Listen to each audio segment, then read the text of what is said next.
I think I finally got it to work. I think I finally got it to work. Wow, sometimes going live is really a pain in the hiney. All right, guys, I hope you're doing great.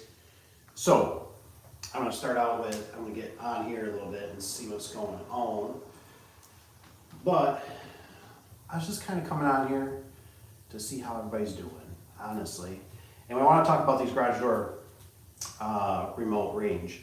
I'm going to tell a little story on it and just some of my insight because I've been talking to this really awesome dude named Josh, and he's really bringing some stuff to the surface in my brain. And he was running into an issue today with remotes. And so I was thinking like, yeah, I think I'm gonna do something like that. I gotta turn this down. Down, down, down. Down we go. Okay. So, Josh was having some problems. And the problems were with the range on a commercial building. I don't know if you're like me, but I have been there before where commercial buildings are tough. And I tell you what, I've ran into this problem before. And what it is, we did a fire barn one time. And if anybody comes on too, just let me know if the audio is good. So, we did this commercial building. Kind of forgot that the steel building, so the way a steel building works, right, commercial, it works just like a satellite dish. So by the time you got a steel building, by the time you have a garage door in the way of your garage door opener that's behind the door inside the building, it works just like a satellite dish. And every time you try to blast that signal from that remote, when you're clicking it, it doesn't want to go through that building. It bounces. So what I've been thinking is, this is the way I look at it. And I have no scientific or anything, I just have years of experience with it. And what it is I always look at it like a water balloon, right? Like if you throw a water balloon at the building, how it kind of explodes, right? How the water spreads. That's how I think of it. And the reason I say that is because with this fire barn one time, what I did is somehow I got into the jam. I thought, I'm not gonna poke a hole in the building in the rib steel. I'm just not doing that. I was thinking I'll put it in the jam, because the jam is kind of my atmosphere, right? And it's easy to cover up, because I didn't want to put a hole outside the building. I was really nervous about it. I was worried about water infiltration, driving rains. I was worried about just all kinds of weird things. So I put it in the jam, right? And I thought, well, I'll put it up in the corner so it's just not so obvious, because I didn't want to put it in the center of the jam, the header, because I didn't want the antenna sticking down or something, or I didn't want the fire truck, because fire trucks, man, they grow on you really fast.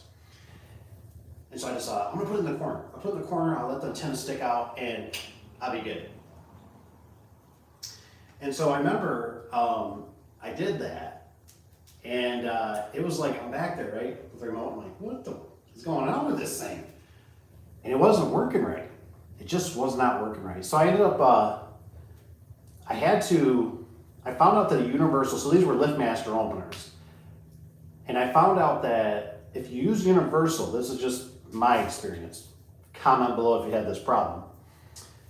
But if you use universal remotes, the range is just not that good. It's like, the way I look at it, it's like, oh, I'm a universal remote. I'm kind of generic, right? I'm not the bulletproof, built with a system, tested on a lab. Everything works. We got the best range. It's kind of like, oh, I work abroad. I get the job done. So I'm using this universal remote. I can't remember why. Oh, I know why. Because there was a front and a back door at the fire department. And so we wanted to have, you know, the one button lets you in, the second button lets you out when the truck's in there. And it just was not cutting it, man. So I remember I finally ended up, getting the remotes. I actually ordered them. You know, that was from LiftMaster. That was a two channel button. And that did help a lot. Enough to be where I could feel comfortable with it. But how embarrassing is it? You know, I'm working for this fire department, right? I mean, these guys just go through hell, let's just say. And, you know, I'm like, you know, this truck has to leave this building. These guys come back from a hard job, they're sweaty, they're tired, they want to go home and see their family. The last thing they want to do is sit here and fight with a garage door remote, and they can't get in this darn building to park this truck so they can go home or go to another service call or whatever, to another rescue. So, when I was talking to Josh is a good dude. We were talking about, he's like, I got a problem. I agree. So what we talked about was putting a box outside the building. I didn't warn him, but he knows what he's doing. But I warned him about doing that because I said, what if this thing gets water behind it and it hits the conduit, it runs inside, you know, do you want that on you? Let that be somebody else. And he's like, look, man, he's like, basically, I'm an electrician. I got this stuff, I got this handled. And I'm like, you sound like you're the man, you got it. So he ended up, that's what we're gonna do, because I told him, I said, this gives you two options. I said, for one, with that box being out there, you could technically take the receiver, he was working on PowerMaster. He's got the receiver on the side of the unit. He could technically take that receiver and put it in that box and then run the wire all the way back down the rail to the opener, because these are jack shaft, they're not jack shaft, they're trolley openers. Or he could always switch out the receiver and go with one that has a coax. Either way, that box being on the outside of the building, above the garage door, you got it made. Because at least now you have entry point there. You know, you can get from outside the building to inside the building with a piece of conduit running between the box. We did talk about doing the eave. Jaden's garage door, how you doing, bud? I hope you're doing good. I see you on there. I'm a little new here, so I'm kind of feeling the water out here. I'm like a fish out of the fish bowl, you know, flopping around. So we did also talk about, I said, here's an idea. He said they blew like, I think it was like 13 inches of insulation in here. I mean, just massive amount of insulation. This building's huge too, so I mean, you're gonna be just crawling through insulation. And I said, you could always just put the receiver, which I've never done. I just started thinking about it when I was talking to him. So that's why I like when you guys give me emails and comments. I love them. That's why I normally just always put my email below, so you guys can always hit me up with that. But I said, what about just putting it in the eave? You know, because I think there was about a foot eave on the building. I said, just throw it in the eave. Now these were multiple. Think of it as like a storage unit with multiple doors. And I said, what about just putting the receiver up there, poke a hole, and get that antenna out? And I think, honestly, that would work pretty good, because I always think of the water balloon effect, right? If I threw a water balloon at that building, it would splash and it would hit the receiver wire as the water is dissipating. I don't know why it's that way. I just know that's been my experience over the years. We've had a lot of issues with like gates. Same way, we have to get the antenna above the fence, the fabric there. It has issues, let's just say. If you guys got any questions, don't hesitate to ask. I'm just gonna try to take a second here just to tell this thing to whatever, not do its thing. Plus I'm kind of feeling this out a little bit, see if I like this setup better. But Jaden's garage doors. I'm doing great. Thanks for asking. I really couldn't complain. I'm gonna go out and help one of the guys tomorrow. So I'm pretty stoked about that. So it's gonna be a nightmare job. Yep, I said it. It's gonna be a nightmare job. Because for some reason, our builder has a tendency to not ever give us enough headroom. And they end up, this was ordered like a year ago. So you can kind of, you can kind of imagine, yeah, it's just, it happens,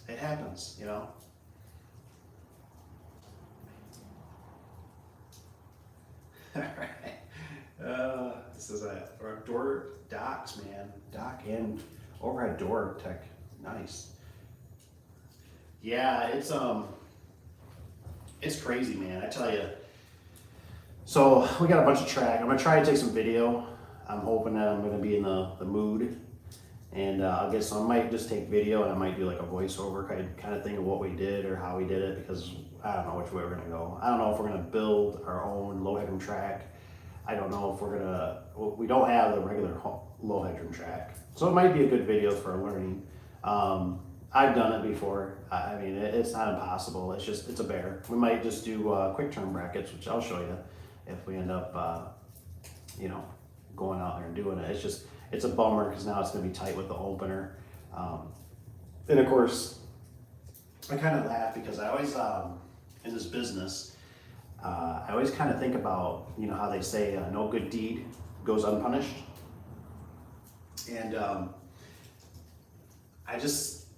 I really believe that's true, because the guy ended up going out there Saturday, and bless his heart, good dude. And he goes out there, he's like sending me a picture, and he's like, "Hey man," he's like, "it's not the SkyTrack, it's actually like a boom lift, and it's stuck."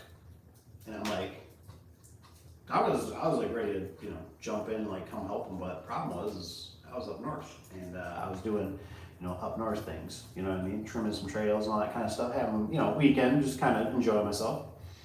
And I remember he goes, I said, "Hey man," I said, "no good deed goes unpunished." He goes, "Hey, I didn't get it stuck."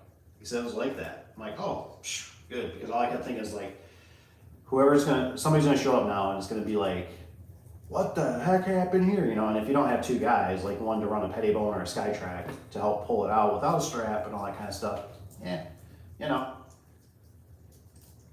is what it is. So I'd like to hear from you guys, what you guys see out there with that whole, am I crazy with this whole radio receiver? And one thing I learned from a guy, I can't say I've really proven it yet, but he was always telling me, like with a garage door remote, I got an old cell phone here, I'm gonna kind of use the remote, but he says, "Have you ever noticed when it's on your visor and you flip it down?" He says it's like it broadcasts a signal from the face. So like if you're in your car and you go to flip your visor down, try it sometime. I've done it. It does make a difference. But I haven't done it enough to always be like, "Oh, this is very proven." And so there's different ways. Now I've had a personal gate at my old house that I remember. It was really weird. I ended up installing multi-code receivers in it. I don't remember if I put antennas on it, extended them up, but I put them on there. And I remember I went to the back of the property, which was, I don't know, it was a good, 30 yards or so. I don't remember. It was a good couple clips. And I was like, "Man, this remote's working from way back here. Sweet." And I kid you not, within like a couple weeks, I was noticing, because I was always doing that thing, like, have you ever had the old people where they'll you know how it is, the old people, you get the old people in their garage doors, and they're like, "That remote always worked from the third mailbox of my neighbor's down there. This new one's gonna work the same, right?" And you're like, probably not. It's been detuned.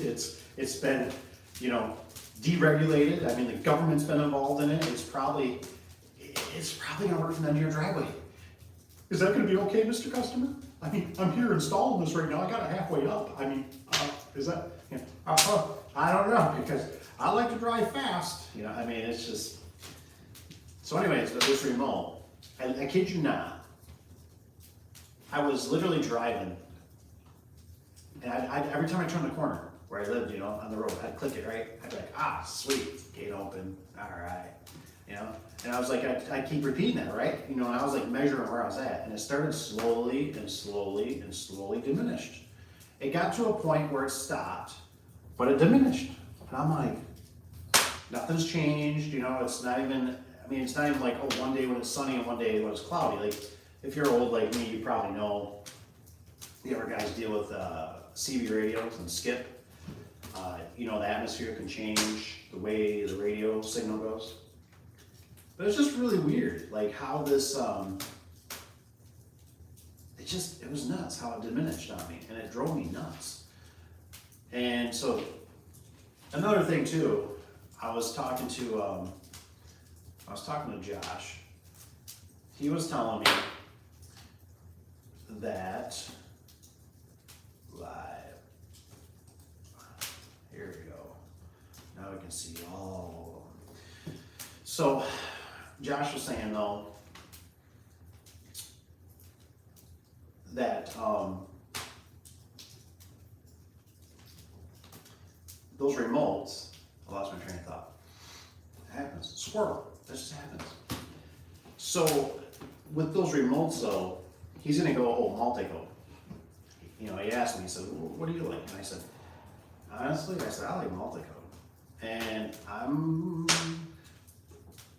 gonna start taking multi-code with a little bit of a grain of salt, because I've noticed when I open up their receivers and stuff like that, that something inside has changed. Their dip switches are different. And I'm not sure if they're going lower quality, or that was kind of an upgrade, or if it was something for the best. I haven't really figured that out yet. And so I remember, I told him, I said, I'd love to do this. I had this scenario, which actually I got a video. I gotta post that video of me at a gate. And I remember what happened was, what happened with it? The receiver went bad. That's what it was. The receiver quit working. I diagnosed it, and I'm like, yeah, the receiver's junk. I'm like, oh, that's weird. That's not very often. But I know it's not in a good environment. There's water that runs down this thing. It's just not good. So I replaced the receiver, right? And I had my daughter with me, and she goes, Dad, well, how are you gonna program, And I said, I said, your dad's been thinking ahead. I said, I'm thinking about the next guy, right? Which is me. And I said, I already have the code right here on the dip switches. So I don't have to go up in this community of 8 houses and get all the stinking remotes. All I gotta do is flip the dip switches and I'm good to go. See, sometimes when it's primitive, there's good things in primitive. Hope the echo's not too bad. You guys have to let me know if the audio's okay. And don't be afraid if you got questions, concerns, anything on garage doors, jump on in, ask away. I love picking brains, and you guys picking my brains on everything you can think of. I've been doing it a long time.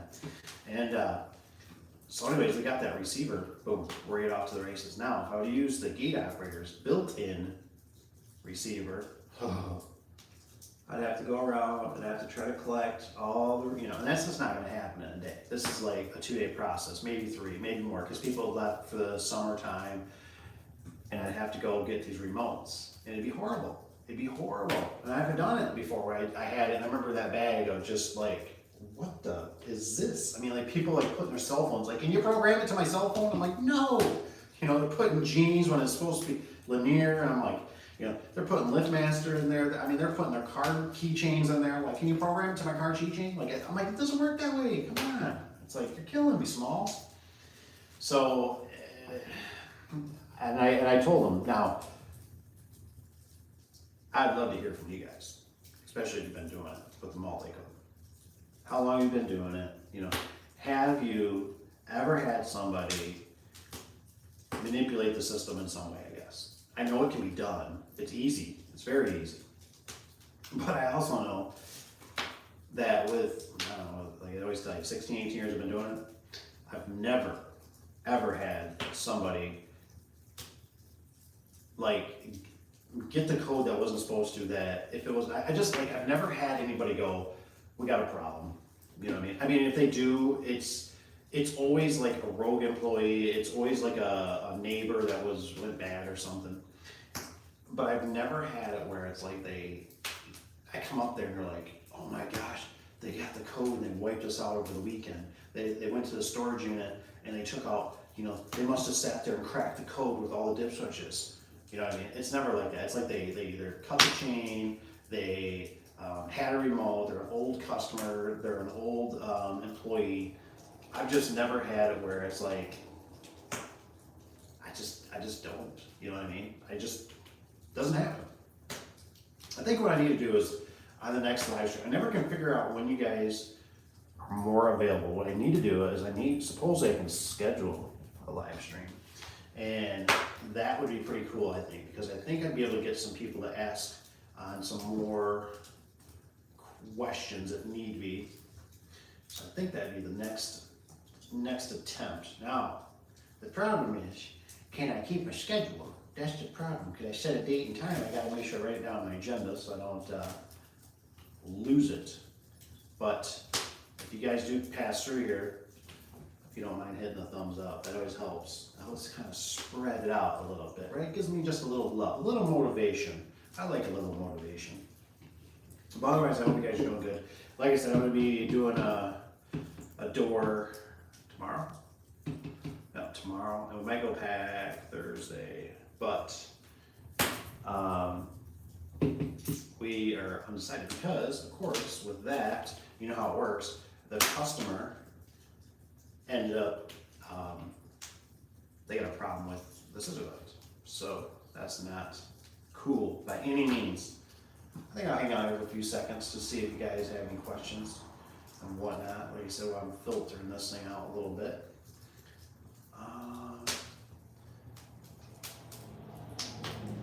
Yeah, I can't believe, I tell you what, I don't know, I have to ask you guys, you know, what do you guys think? You think it's gonna get any better soon? I think it's gonna get pretty rough. I mean, we got that, was it Israel and stuff that, oh man, those poor people, what a mess. I tell you what, it's just crazy what's going on out there in the old world, man. And this next coming year is going to be very interesting to see what happens. So another thing, while I'm on here, I might as well give some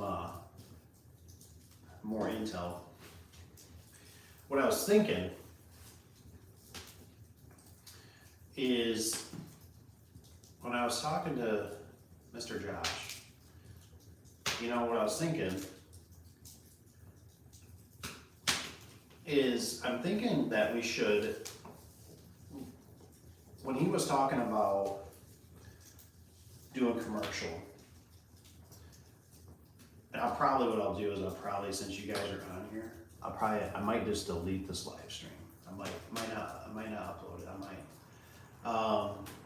So you kind of got special treatment when you're here. So what it is he was talking about more commercial. And I mean, I love this dude. He's awesome. He's awesome, man. He's styling in like a little, I think a little car. I don't want to say what it is. I don't want to get too much information, but it's just a little car. I mean, just amazing to me. And he's like, you know, and he's got the right idea. Absolutely. He's got the right idea about going into like more commercial. And I agree with him. But what I was thinking is, I was trying to explain to him, as I said, I think I would consider basically working on residential springs. And he's like, yeah, but homeowners. And I'm like, yeah, I mean, I think you're right with the homeowners. I really do. I think the homeowners are very picky, but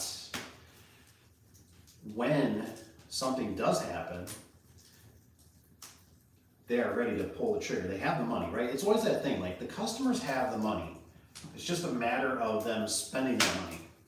And when something breaks and they want it now, kind of like a hot water tank, or maybe like when the power goes out or the furnace isn't running, it's kind of a big deal.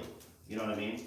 So I told him, I said, you know, the thing is though, with garage door springs, I said, you work kind of like a fireman. And I said, it's not that bad. I said, you know, and you think about the time that you spend there. The time that you spend there is very little, you know, 20, 30, 40, maybe you probably got an hour, maybe an hour and a half all wrapped up by the time you clean the truck and the time the phone calls and all that kind of stuff. But what I think is the margins are better, you know what I mean? And you're dealing with a garage door spring. So you're not dealing with, you know, when you think about it, you're not dealing with a garage door. Yes, garage doors, there's money, don't get me wrong. But you think about when you got to transport the garage door. You think about when you have to deal with the dents and the scratches in the garage door and how long you have to be there and the garage is full of stuff, or the labor, the heaviness, you got to bring a helper, all these things, right? Garage door springs, you know, you're in and out, you know, it's $400 in your pocket and away you go. You know what I mean? So just something to keep in mind, you know, just because you're like, sometimes more is always not better. You know, it's kind of like with me when I was doing, you know, when I had more guys and stuff like that. It took me a long time to figure out that it was like, you know, you kind of keep it small, you keep it all. You know, it was like, you know, and I got some wonderful people, just some absolutely amazing people that work with me. And it took so long to find them, you know what I mean? And I look back at how many things I did wrong. And like I said before, you know, when you think about it, because you're busy doesn't mean you're profitable. Because you're burning the candle at the other end. And that candle could be catching up to you. You know, with the rising cost of fuel, the maintenance, the trucks, the tires, the wear and tear, the liability. I was working with a guy today. I did a ride along, and I'm watching this guy, and I'm talking to him, and I'm thinking. I mean, my first thing is I'm going. He's like, "Yeah, I got this, and I got that, I got this problem," you know, and I'm going. In my head, I don't want to disclose too much information, but I'm going. You're traveling too far. You know what I mean? You're traveling too far. And when I went out to the job site, stuff wasn't right. You know, I'm like, this can be avoided. Like you need to make sure you get pictures. These smartphones, people love taking pictures. Think of all the celebrities, all those people out there that love taking pictures of themselves and their dogs and the food that they're eating. You need pictures. Utilize a smartphone. You know, say, can I get a picture, please? Let me know. I mean, it's so much easier to jump in a truck and run out there, but it costs so much time and the liability, because when you finally take that vehicle and you hit somebody and kill somebody or kill yourself, or you roll a vehicle, or you get that flat tire and you're on the side of the road and you're going, oh my gosh, you know, this tire's bald, I need to get this changed, I need to go, why are my tires bald? Well, your tires are bald because you're running the crap out of them. You know what I mean? You're not thinking smart. And that's what it comes down to, is like, there's a picture, I think it's that Red Robin.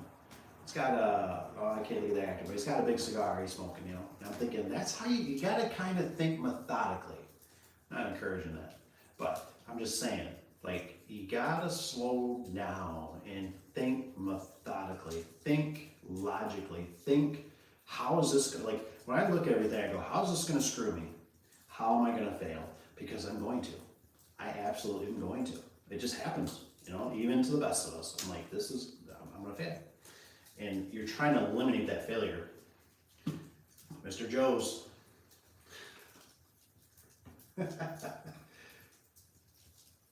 Yeah, say no to long distance. Man, I can't tell you. I just, you know, I was one of them, man. I was one of them. I was traveling all over the place. And then I was at least smart enough that I got I ended up getting subs. And it actually was, it was almost like maybe one of those things, like it's kind of like out of sight, out of mind. Because I found out in this industry, like I used to have a guy that worked for me. I think there was like him and his brother. And I remember like, seeing that little fire there, I was like, oh my gosh, there's one coming out, eating me. But I remember they can knock out these garage doors. And I'm like, dude, I'm like, at the time when I was a little younger, I was pretty fast. I wasn't like super fast, and I was never going for like a record to beat. Mine was always like, I'd rather do quality work than fast work. But I remember they were getting these doors done, and I'm like, how the heck are they getting these doors done so quick? Well, finally we had that incident, which I think I shared once, which I don't really want to share right now. But I had to go back, and I'm looking at the job, and I'm like, son of a biscuit. I'm like, they're not changing out the track. I'm like, well, heck yeah, that saves a lot of time. Tear out the panels, the track, they're reusing the track, you know what I mean? Because it's probably saying 2-inch door or something like that. But that's just not really the right way to do it. You know, it's not fair to the customer, and I couldn't believe it. You know, I think a couple times I caught, like, they didn't change a, like, perimeter seal. And, you know, kind of looking back, I go, you know, these are things that customers might not add up to. You know what I mean? They might kind of go, you know, I guess it doesn't come with weather seal. You know what I mean? They changed out the door looks pretty or whatever, but they didn't change out. So just were things they weren't catching on to. I remember one guy, he was an older guy, he was doing it pretty fast too. Same thing. He wasn't changing out the weather seal. I go back and I'm like, what the weather seal doesn't change. What are you doing? Well, the weather seal don't look bad to me, so it doesn't matter. That's what they paid for this. This is a package deal. It needs to be, you know, that guy was one of those guys. We had a 9600 door. And that's one of those ones that he didn't get the screws when you're putting the sections together tight. And it ended up, he said, yeah, there's daylight coming through your garage door. You got an insulated door, but I don't know. And I'm like, you moron, why would you ever point that out? So of course I get there, I'm looking at it, and I know how to fix it. I gotta, squeeze the panels, and I gotta get the screws to bite, so I had to kind of, I don't remember how I did it, but I made it work. And so he kind of burned us on that. But anyways, these subs, I would still get phone calls. They're okay. They were okay. But I remember, like, one was, I didn't realize the guy, for whatever reason, I don't know why, but it took a while, but they caught on. And he was putting the garage door opener out by the road. So finally get a call back through Lowe's, and they're like, hey, the customer has a complaint. It's like, oh, what's the problem? And they said, well, the customer said that, the opener's been out there for like a week, out by the road, nobody's picked it up. And I'm like, huh? I'm like, what are you talking about? The opener's out by the road. So I called him up, I think his name was like Howard or something. And I'm like, Howard, I'm like, dude, what the heck oh man, I do it all the time. He says, scrappers come by, which I agree, but could you imagine the plumber? Could you imagine the plumber fixing your toilet, right? Changing out your toilet, and then puts the toilet up by the road. You know what I mean? Like, ooh, here's the toilet, somebody will take it. I mean, just, no, dude, you can't do that. You need to clean up your mess. And the thing is, we were like, kind of required to, like, we made them sign off that there was no extra material or anything, like basically saying to the customer, like, it was kind of their way to get out of, like, if there was extra, like if you're building a deck and there was like 20 extra boards, like let's say you took them and the customer seen it, like they signed off that, like everything was cleaned up, everything was done, you guys are part of the ways, you know what I mean? But I just couldn't believe it. I was like, dude, you can't do that. And, it just, for the headache, it was almost like, I was kind of like, almost like keeping the guys busy, but it wasn't making money. It was almost keeping everybody with a paycheck, and then when we do a big job, I could swarm them together, but it just wasn't worth it. At the end of the year, it's like everybody leaves, right? They go to their weekend parties or whatever they're doing, the holidays, and having a jolly old time, and it's like, you're left with like busted trucks and you're changing brakes on the weekend, and trucks that need to be cleaned or washed or replenished, or just a lot of things that need tires, certain things that they can't do. Yeah, sure, you can give them stimulus to clean the trucks and stuff like that, or hey, take it down to the power wash, but they're not doing the tires. That's not my responsibility. You buy the tires, you take it to the tire shop. Just all these little things that add up. So, anywho, guys, I think I'm gonna jump off here. The fire's dying out, so I think I'm gonna clock out for the evening. I appreciate the likes. Like I said, I think what I'll do is I'll set up one for a scheduled time, and we'll see how that works. See if I never know when you guys are available. I never know. I'm always like, hey, maybe I do them later at night. Do I do them at midnight? Do I do it early in the morning? Which I'm like, everybody's going to work. Like, nobody's doing that crap. Ben, you're welcome. I appreciate it. I appreciate somebody likes my advice, because there's a lot of it in my head. And yes, Joe's Garage Door Service. Hey man, I appreciate it. You're always a support. I really do appreciate it. All right, I'm gonna sign off. I'm gonna restoke this fire a little bit and kind of sit back and enjoy it. Hope you guys have a wonderful night. Stay safe out there. Keep your fingers on your toes. Don't put them where they don't belong. I luckily got on mine, but I can't guarantee that forever. So, but we try to do our best. So, peace out, guys. Have a good night. I gotta turn this off somehow. Maybe.